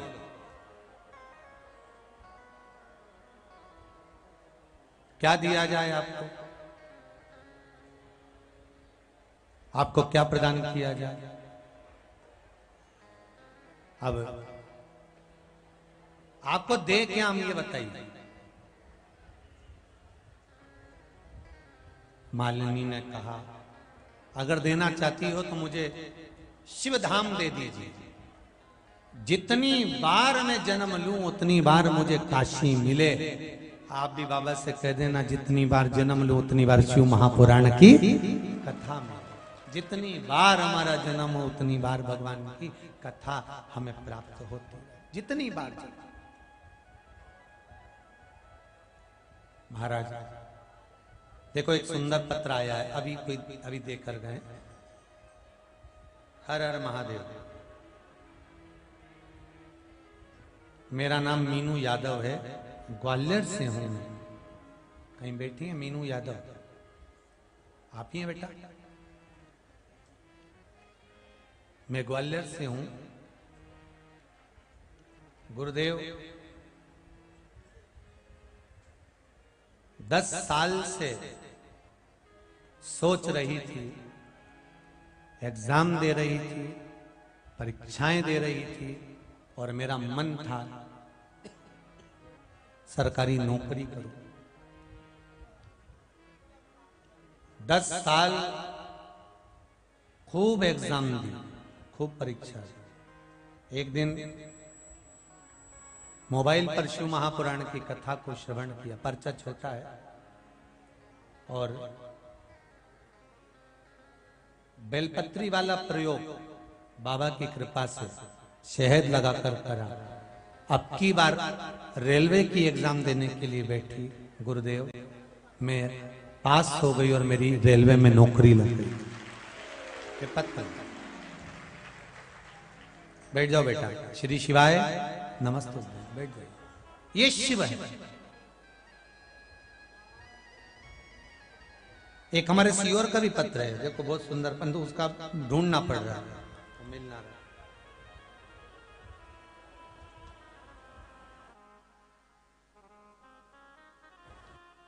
एक पत्र सीओर का भी है, उसमें किसी ने लिखा है गुरुदेव कि नौकरी नहीं थी पर बाबा ने ऐसी कृपा कर दी कि सरकारी नौकरी लग गई। पत्र में शिव महापुराण का आपका विश्वास, आपकी दृढ़ता, आपका भरोसा शिव पर है। नाथ दया करना मैं तेरे भरोसे हूं। भगवान शिव से प्रार्थना। हम शंकर के भरोसे पर रहे, हम शिव के भरोसे पर रहे, हम भगवान की अविरल भक्ति की ओर। महाराज मालिनी ने केवल इतना मांगा कि मेरा जन्म जितनी बार हो मैं काशी में ही हो, काशी में ही मैं आऊं, ऐसी कृपा करना। ठीक। लक्ष्मी जी ने एक सुंदर बात कही, मैं दुनिया का सारा साज तुमको दे सकती हूं, सारा सुख तुमको दे सकती हूं, पर काशी का निवास मैं नहीं दे सकती। शंकर की कथा, शंकर के मंदिर में, शिवालय में प्रवेश, शंकर के 12 ज्योतिर्लिंग जहां विराजमान होते हैं उस नगरी में प्रवेश, शंकर के धाम में प्रवेश, और शंकर का कोई व्रत या उपवास या नियम जब तक शंकर कृपा नहीं करते तब तक दुनिया का कोई व्यक्ति नहीं कर सकता।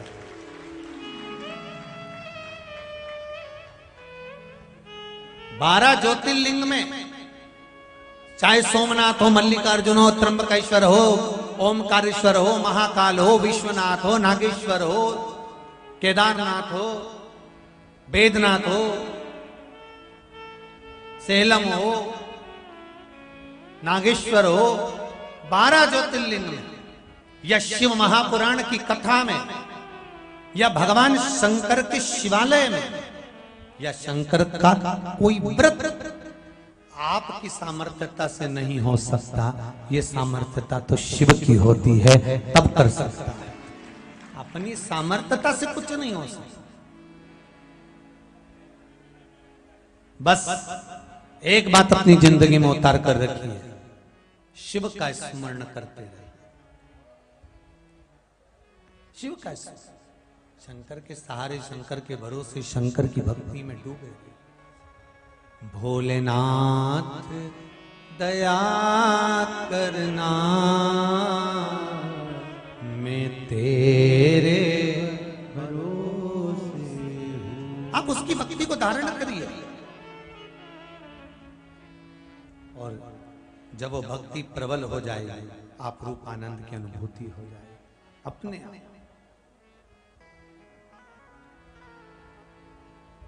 शिव कथा कर रहे,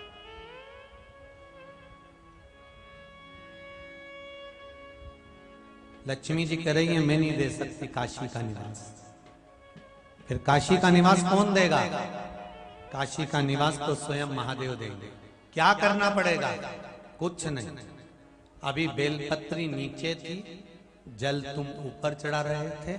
अब एक काम करो, इस बेलपत्री को लेकर जाओ, शिव जी के शिवलिंग पर चढ़ाओ और एक लोटा पानी शंकर को समर्पित करो, वो मिलेगा जरूर। कहते हैं वो मालिनी शंकर भगवान पर एक लोटा पानी बेलपत्र चढ़ाकर समर्पित करने लगी। समर्पित। आपको एक बात कही थी इससे पहली वाली कथा, और इसमें भी कहा पहले बेलपत्री चढ़ाकर जल चढ़ाया मतलब कुछ मन में अभिलाषा है। जल चढ़ाकर बेलपत्र चढ़ाया मतलब आपका बस भगवान शंकर के प्रति भाव शुद्ध कर कर भगवान से मिलन का भाव है, निर्मलता का। बेलपत्री चढ़ा, जल चढ़ा। मालिनी ने वही करा, शिव जी का दर्शन हुआ। मांगो मालिनी, तुम्हें क्या चाहिए? मालिनी कहती है बाबा हे शंभु, हे त्रिकालदर्शी, हे कैलाशी अविनाशी, हे मेरे शिव, हे मेरे ओ घड़ी, हे मेरे दयालु, कृपा कर। क्या चाहिए बोलो? मुझे काशी का वास चाहिए। शंकर भगवान मुस्कुरा के बोले मेरा दर्शन हो गया, अब काशी का वास कर कर करेगी क्या? अब एक काम कर, तुम पार्वती जी की सखी बनो और चलो कैलाश पर निवास करो। जब शिव की कृपा होती है, शंकर की जब दया होती है, तो देखना नहीं कि क्या मिल रहा है। मेरा शंकर जब चोर को कुबेर बना सकता है, रावण को सोने की लंका दे सकता है, भस्मासुर को कंकण दे सकता है, तो वो आपको और हमको क्या नहीं दे सकता? आप उससे प्रार्थना तो करो,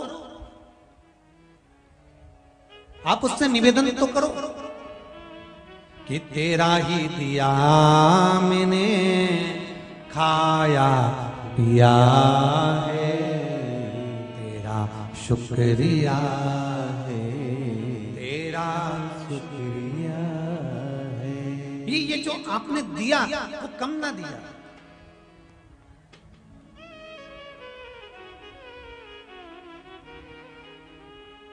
जो आपने प्रदान करा है वो कम नहीं करा है। एक पत्र में किसी बहन ने लिखा है कि यहां पूरा पंडाल फुल था। आपने कहा था सीहोर में सारे समाज के लोगों ने धर्मशाला खोल के रखी है, मंदिर के दरवाजे खुले हुए हैं, गार्डन हॉर्न खुले हुए हैं, तो आप वहां जाकर ठहर जाओ। एक किसी ने पत्र लिखा है, उस पत्र में हम सीहोर में जाकर रुके गुरुदेव। उस पत्र में लिखा है कि हम सीहोर की जनता का ऋण कभी जिंदगी में नहीं भुला पाएंगे। सीहोर की एक एक समाज ने, हो सकता है मेरे बोलने से कोई समाज का नाम रह जाए, इसलिए मैं समाज का नाम नहीं ले रहा। एक एक समाज ने सीहोर की, आप 28 तारीख से, बल्कि समाज के लोगों ने 26 और 27 तारीख से आप लोगों के लिए दिल के द्वार खोलकर सेवा करी है। सेवा, नाश्ता क्या, चाय क्या, भोजन क्या, दवाई क्या, और किसी का जन्मदिन पड़ गया तो केक भी मंगवा कर कटवा दिया गया है। केक भी मंगवा। ये है मेरा सीहोर, ये है मेरी जान, मेरा शहर, मेरा नगर, मेरा सीहोर। ये है, प्रसन्नता होती है।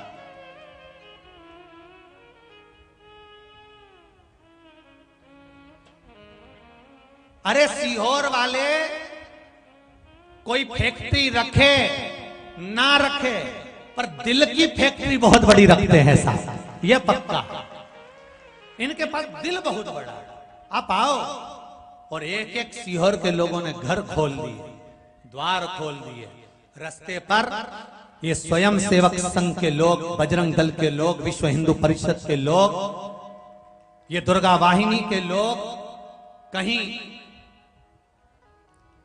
वो संडे का सुकून, कहीं वो उंगली का गुरु, कहीं वो बजरंग दल, कहीं वो हनुमान फाटक वाले महाराज जी, पंडित जी, कहीं किसी ना किसी रूप में वो मंदिर अपने करौली वालों माता का मंदिर के पंडित जी, जिसने जो बना, गाड़ियों में भोजन के पैकेट भर लिए और गाड़ियां ले लेकर निकल गए। इसलिए समझ में आता है संत और संघ, इन दोनों में ज्यादा अंतर नहीं है। संत समाज को संवारता है और संघ समाज को जोड़ता है। इसलिए संत और संघ में अंतर नहीं है, थोड़ा बहुत अंतर है संत और संघ में। संत समाज को जगाएगा और संघ समाज को जोड़ेगा। और आज संपूर्ण सीहोर वालों ने, संपूर्ण सीहोर वासियों ने एक एक, चाहे मीडिया हो, राजनेता हो, चाहे यहाँ का प्रशासक हो, चाहे कोई भी हो, सीहोर का बच्चा बच्चा बच्चा बच्चा ऐसी खुशियां मना रहा है जैसे उनके घर में विवाह और शादियां चल रही हों। ऐसी उमंगता, इतना उत्साह, इतना आनंद शायद किसी शहर में देखने को मिलता, किसी शहर में शायद देखने को मिलता। अरे भाई, जाने वाले यात्रियों को दिक्कत आ रही थी तो बसें फ्री कर दी है, बसें भी चला दी हैं, गाड़ी वालों ने गाड़ियां चला दी है, मोटरसाइकिल खाली आ रही है तो उस पर 3-3 को बिठा कर लिए आए हैं।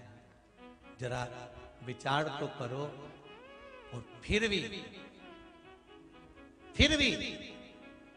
अगर कोई कमी रह गई हो आपके पलक पावड़े बिछाने में, तो हम इस व्यासपीठ से बाबा देव अधिदेव की नगरी से क्षमा चाहते हैं आपके लिए। अगर कोई कमी, वैसे तो विश्वास है मुझे मेरे शंभू पर, मेरे ओगरदानी पर, मेरे कैलाशी पर, मेरे अविनाशी पर, कमी नहीं छोड़ी होगी।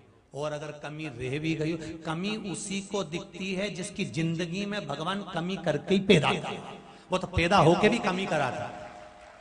वो कई ऐसे होते हैं कम समय में पैदा हो जाते हैं तो वही कमी ढूंढते रहते हैं। जो ज्यादा कार्यक्रम में कमी देख रहे हो ना, तो इनको समझ लेना, चाहे वो किसी भी तरह के लोग हो, और एक भी मैसेज आड़ा टेढ़ा करे तो समझ जाना 6 महीने में पैदा हुआ है, ये 9 महीने भी नहीं हुआ। माँ ने भी सोचा था इसको। जो कमी देखे धर्म के कार्य में, जो कमी देखे हिंदू धर्म में, जो कमी देखे सनातन धर्म में, वो पूर्ण तरह से पैदा नहीं हुआ, कम में ही पैदा हो गया। भगवान ने भी उसको जल्दी से गर्भ से बाहर निकाला। तो इनको पहचाने, तो अगर कमी निकाले और कहीं का कुछ डाले नहीं, मैसेज कुछ भी करे, निकाल लेना। और एक बात तो लिख देना कि तेरी मम्मी से पूछ कितना महीना में हुआ। एक बात तो पूछ के जरूर बताना कि कब पैदा हुआ था। कमी वो ढूंढे जिसने जिंदगी भर कमी ढूंढी हो। अगर कुछ कमी रह भी गई होगी तो यहां से जाने के बाद मेरा भोले भंडारी कुबेर का खजाना लेकर तुम्हारे पीछे आ रहा है लुटाने के लिए। जाकर वो देगा, अंबारियों में देगा।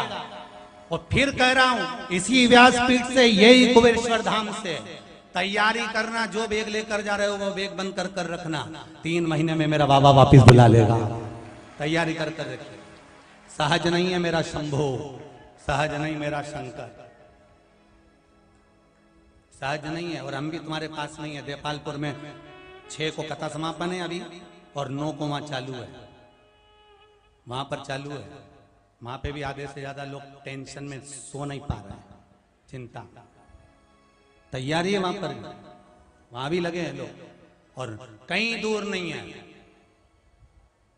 विश्वास है, आधे से ज्यादा जिसने दिल से सेवा करी है ना, दिल से, और दिल से शंकर का गुणगान गाया है ना, बिना कपट के, बिना छल के, बिना बेईमानी के, बिना प्रपंच के, जो यहाँ आया है ना, यहीं रहूंगा 9 से 15 तक। उसी 9 से 15 में तुम लेटर लिख के भेजोगे कि मेरा काम हो गया है। इतना विश्वास मुझे मेरे शिव, इतना विश्वास मेरे शंकर पर है, भरोसा है मुझे मेरे शंभू पर। शिव है वो, ब्रह्मा ब्रह्मलोक में रहते हैं, बैकुंठ में भगवान विष्णु रहते हैं, पृथ्वी पर मेरा महादेव रहता है कंकर और शंकर के रूप में। दूर वाली बहू को बुलाओगे, लेट आएगी, पास में कितनी भी नफरत करो काम वही आएगा, साथ में वही देगी, वही पाला उसी से पड़ने वाला। इसलिए शंभो शरणे पड़ी, मांगू घड़ी दुख काटो, दया करी न दर्शन शिव की भक्ति करो, शंकर का अनुमोदन करो, शंकर का स्मरण करो, खूब गुणगान करो मेरे शिव का,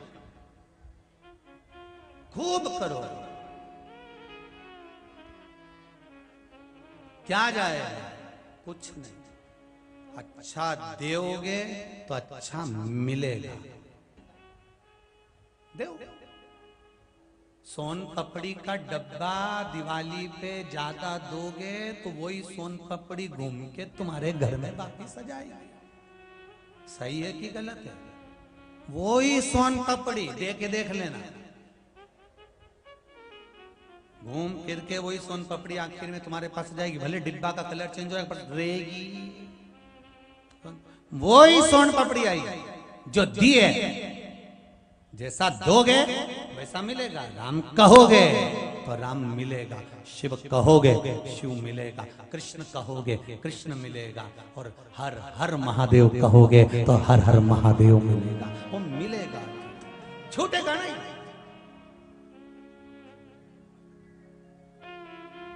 महाराज मालिनी शिव जी कह रहे कहां तू वापिस काशी मंग रही, चल मेरे साथ शिव के धाम। कैलाश ले गए, भगवान शंकर ने उसको कैलाश पर ले जाकर रखा। तो मालिनी चलते चलते एक शब्द कहती है, मैं सुंदर हूं, नारी हूं, मेरी सुंदरता का कहीं मुझे अहंकार ना आ जाए, मेरे शीश को आप हाथी का लगा दीजिए। शंकर भगवान ने कहा मैं तुम्हें गज का शीश लगा देता हूं। और यहाँ हमारा शास्त्र कहता है कि मालिनी को हाथी का मुख लगा था, और वो मालिनी गणेश जी महाराज की परवरिश करती है। परवरिश। जब गणेश जी महाराज बड़े हो गए, रिद्धि सिद्धि को लेकर आ गए, तब माता पार्वती के पास प्रणाम करने गए। तब मालिनी माँ के पास पहुंचे और मालिनी माँ से कहा, माँ आज मैं बहुओं को लेकर आया हूं माँ, ये रिद्धि ये सिद्धि ये आपको समर्पित कर रहा। मालिनी ने एक जल का पात्र उठाया, उस जल के पात्र में रिद्धि और सिद्धि का मुख देखा। शिव महापुराण की कथा कहती है, अग्नि पुराण, विष्णु पुराण, पद्म पुराण, नर्मदा पुराण, ब्रह्मवेत्ता पुराण, नारद पुराण, आदि कादिक जितनी पुराणे वर्णन करती है, एक बात बड़ी सहजता में कहती है कि जो पूजन में कलश रखाता है, उस कलश में जो जल भराता है, नवरात्रि में आप जो कलश की स्थापना करते हो, गणेश जी के समय पर कलश की स्थापना करते हो, सत्यनारायण कथा में कलश की स्थापना करते हो, उस कलश में जो जल भराता है वो जल साधारण नहीं होता, उसमें रिद्धि सिद्धि दोनों आकर विराजमान हो जाती है। जब हम स्थापना करते हैं, जब हम स्थापना करते हैं तो रिद्धि सिद्धि उसके अंदर आकर विराजमान हो जाती है, रिद्धि सिद्धि उसमें बैठ जाती है।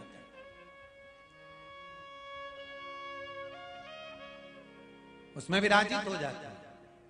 इसलिए हमारा शास्त्र यहां वर्णन करता है कि कहीं तीर्थ में जाओ, गंगा जी के घाट, यमुना जी के घाट, नर्मदा जी के घाट, सरयू जी के घाट, कहीं पर जाओ, वहां से जल लेकर आओ, और उस जल का जो भाग है वो अपने घर में छींटना चाहिए। आप लोग भी छींटते होगे, कोई पवित्र नदी का जल आता होगा तो छींटते। उसका कारण क्या है? क्योंकि हम कलश में लाएं, कलश में लाएं, बोतल में लाएं, अर्थात उसमें जो जल आया है उसमें रिद्धि सिद्धि समाहित होकर आई, उसमें रिद्धि सिद्धि समाहित होकर जुड़कर, साधारण नहीं वो जल।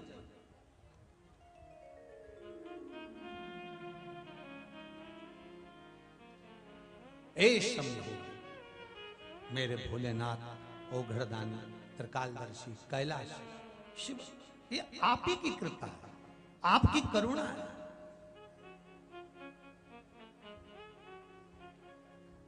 भोले, मैंने तेरे ही भरोसे हवा बिच उड़ती जावांगी, बाबा डोर हथो छड़ी नाम कटी जाए, सतगुरु मैं तेरी पतंग, सतगुरु मैं तेरी पतंग, हवा बिच उड़ती जावांगी। अच्छा तुम पंजाब हरियाणा वाले हो, कितने बैठे हो पंजाब हरियाणा वाले? जरा हाथ उठाओ जरा। पंजाब हरियाणा वाले दोनों हाथों से ताली बजाओ जितने पंजाब हरियाणा वाले बैठे। बहुत सारे हो रहे, इधर उधर।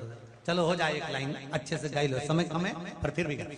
हवा बिच उड़ती जावांगी मैं कटती जावांगी, सतगुरु में तेरी पतंग, सतगुरु में तेरी पतंग। हवा बिच उड़ती जावांगी, हवा बिच उड़ती जावांगी। बाबा डोर हथो छठी नाम कटती जावांगी, सतगुरु में तेरी पतंग, बाबा में तेरी पतंग, भोले में तेरी पतंग, बाबा में तेरी पतंग, बाबा में तेरी पतंग। हवा बिच उड़ती जावांगी, हवा बिच उड़ती जावांगी, हवा बिच उड़ती जावांगी, हवा बिच उड़ती जावांगी, हवा बिच उड़ती जावांगी। बाबा डोर हथो छठी नाम कटती जावांगी, बाबा डोर हथो छठी नाम कटती जावांगी। सतगुरु में तेरी पतंग, सतगुरु में तेरी पतंग, ओ बाबा में तेरी पतंग, बाबा में तेरी पतंग, ओ भोले में तेरी पतंग, ओ भोले में तेरी पतंग, गुरुवर में तेरी पतंग, गुरुवर में तेरी पतंग, भोले में तेरी पतंग, भोले में तेरी पतंग। आर आर महादेव। भगवान शिव की भक्ति करती है, शंकर का गुणगान करता है, उसके भरोसे मालिनी ने भगवान गणेश जी महाराज की सेवा का क्रम धारण करा। पिता के द्वारा डांटा गया पुत्र, गुरु के द्वारा डांटा गया शिष्य, सुनार के द्वारा पीटा गया सोना, ये सब आखिरी में सुंदर निखरे हुए बन ही जाते हैं, ये पक्का। कोई पिता यदि आपको डांट रहा है, कोई गुरु यदि आपको डांट रहा है, कोई आपको कुछ कह रहा है, तो उसमें आपका कुछ बिगड़ने वाला नहीं। उसमें अगर पिता अपने पुत्र को डांटता है, पिता अपने पुत्र को कुछ कहता है, पिता अपने पुत्र को अपशब्द कहता है, पिता अपने पुत्र को अगर मारता भी है, ठोकता भी है, कुछ बोल भी देता है, गाली भी दे देता है, तो इसमें पुत्र का कुछ बिगड़ता नहीं है, पुत्र की जिंदगी संवरती है। और अगर गुरु अपने शिष्य को अपशब्द भी कह दे, ताने भी दे दे, दो थप्पड़ गुरु लगा भी दे, तो उसमें शिष्य का कुछ बिगड़ता नहीं है, वो शिष्य आगे ही बढ़ता है, उसकी तरक्की ही होती है। सुनार को मालूम है कि सोने की कीमत क्या है, फिर भी उसको वो घड़ने के लिए पीटता है, ठोकता है, तपाता है, क्योंकि सुनार को मालूम है कि एक सोने का जो छोटा सा भाग मिलेगा, सोने का जो थोड़ा सा भाग मिलेगा, उसकी कोई इतनी कीमत नहीं होगी, पर उसका जो जेवर बनेगा, उसका जो आभूषण बनेगा, वो अधिक कीमतवान होगा। उसका एक सुख, एक आनंद अलग रहेगा। तेरा ही दिया मैंने खाया पिया है, तेरा शुक्रिया है, तेरा शुक्रिया है। अगर कोई गुरु, कोई सतगुरु, कोई मार्गदर्शक देने वाला जो ठीक मार्ग पर आपको ले जा रहा हो, ठीक मार्ग तक आपको पहुंचा रहा हो, तो आपके जीवन की सार्थकता बन सकती है।